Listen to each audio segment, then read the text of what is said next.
Welcome back to North Dakota Today. Women's History Month this year is particularly special because during our country's 250th anniversary, we're going to learn how American women helped win independence, which in turn shaped their lives in the new nation.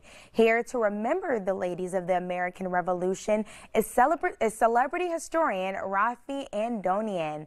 Good morning, Raffi. Hey there, good morning. And like you said, it's really special. It is this month, 250 years ago, exactly in 1776, that Abigail Adams wrote her husband, John Adams, who was representing Massachusetts in the Continental Congress, saying, "Remember the ladies." Happened exactly 250 years ago. Women's History Month, American Revolution certainly intersect. Wow. I mean, March, of course, like you said before, it is a month to really come back, remember women's history. Now, tell me, how did women support the American Revolution? Let's put it in context first. So everyone probably heard of something known as the Stamp Act, right? In 1765, and the protests that are sparked because of it, because you have to have a stamp on official documents, official paper, and that causes a problem because they don't want taxation without representation. The Continentals don't, the Americans don't. Well, what sets up for women's involvement is the next thing that happens after that, which is the Townsend duties. Those are going to be duties that are going to be just a couple years after the Stamp Act is repealed. You're going to on tea, on glass, on things like, even regular paper, paint. Like if you want to paint your stuff, the color that I have, this beautiful color over my shoulder.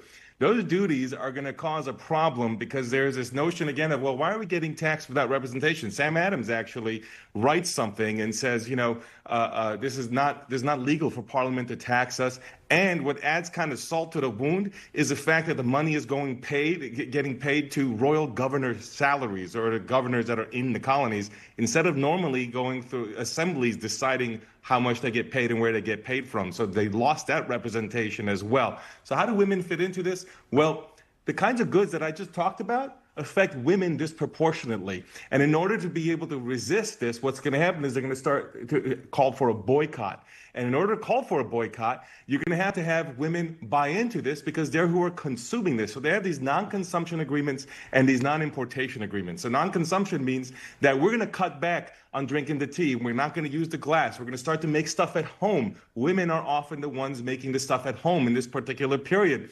And you're going to have to get the non-importation agreement from the merchant men as well, because if a few merchants let stuff come through with British trade, well, then those few merchants are going to get rich and the other guys are going to go out of business. So you need broad support. So these Bostonians go to Philadelphia, New York, Charleston, get broad support for the merchants to reduce the British goods, to do the boycott, so the London merchants feel the pain so they don't collect the duties.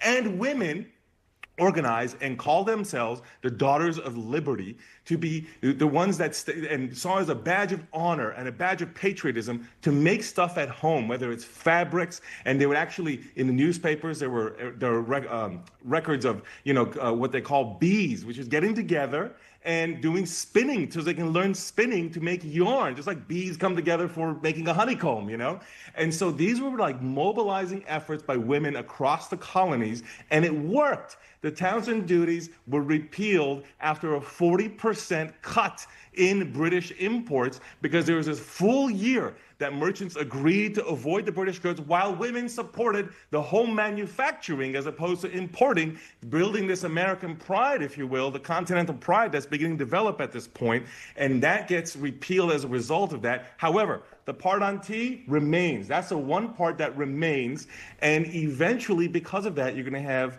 the Boston Tea Party, and of course, you know what happens from there for the revolution. So you don't have that string of events without women first agreeing and mobilizing to be able to achieve the non-consumption agreements and make stuff at home for people to survive.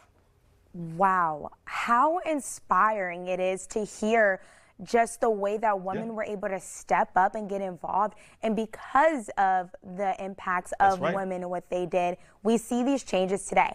You speak about, them getting to making these products themselves. How does that change the social roles of women back in that time?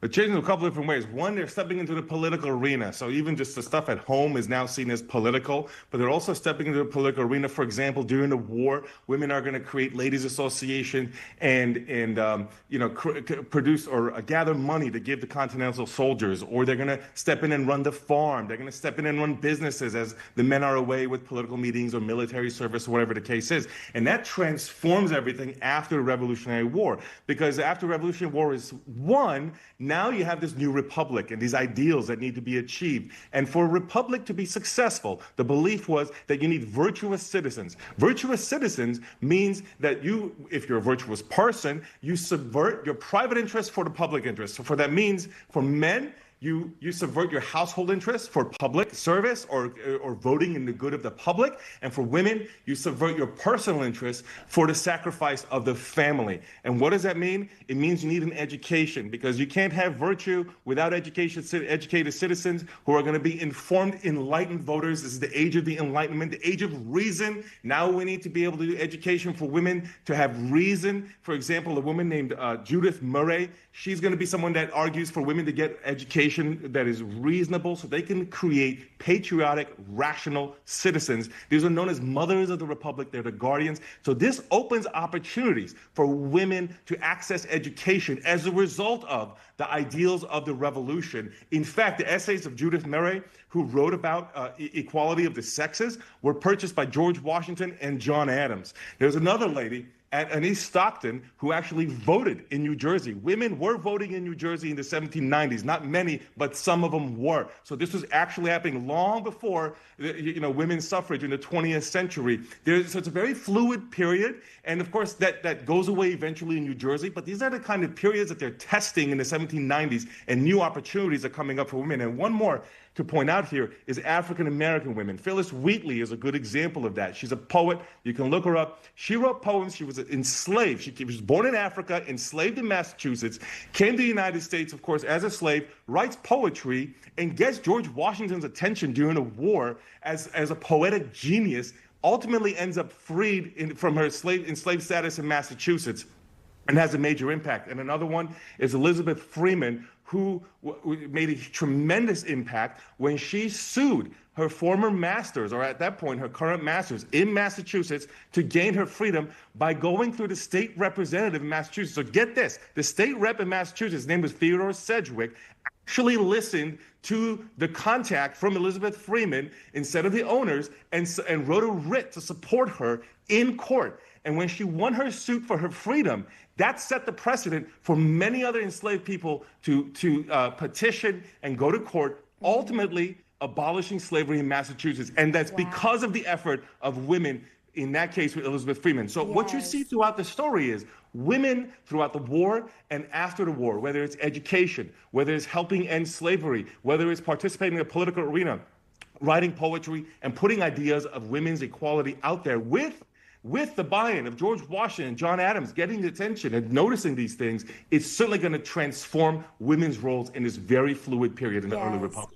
Well, thank you so much, Raffi, for taking this moment to share with us such vital history that was shaped by women here in our own country, here in the United States. Happy Women's History Month. Yes, happy Women's History Month. And stick with us here, because we'll have a little bit more coming up on North Dakota Today.